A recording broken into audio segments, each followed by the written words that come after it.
Hello out there, everyone. Today I'm going to talk about this excellent 1987 vampire flick called Near Dark, directed by Kathryn Bigelow and starring Lance Henriksen, Adrian Pasdar, Jenny Wright, Jeanette Goldstein, and Bill Paxton. It's a fabulous film. Kathryn Bigelow directs, and she shows why she is a very capable film director in this movie.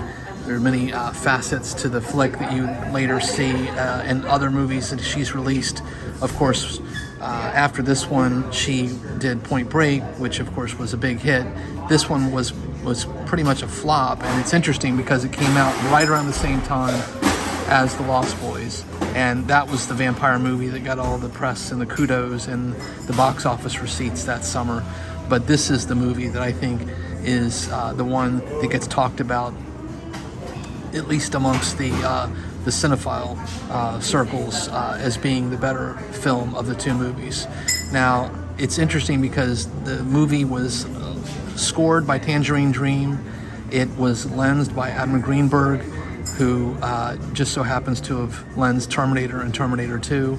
And in fact, the biker bar scene in Terminator 2 looks an awful lot like the bar scene in this movie. And the gentleman who ends up giving his boots and his clothes and his motorcycle to Arnold in T2 is actually one of the bar patrons in this film. So just an interesting little bit of trivia there. But I would highly recommend seeking this film out. It was also written by Eric Red and Kathryn Bigelow. Of course, Eric Red, I believe he wrote The Hitcher.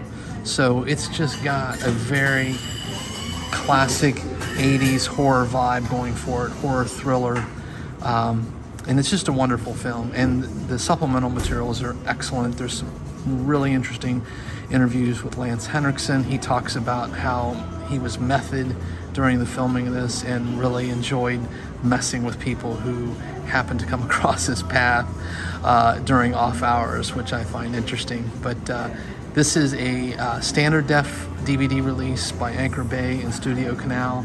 I wish it would get a proper 4K release, but until that time, I think this is a pretty good transfer. It's certainly better than everything that had come out previous to this. And I would just say, seek it out. It's a wonderful film.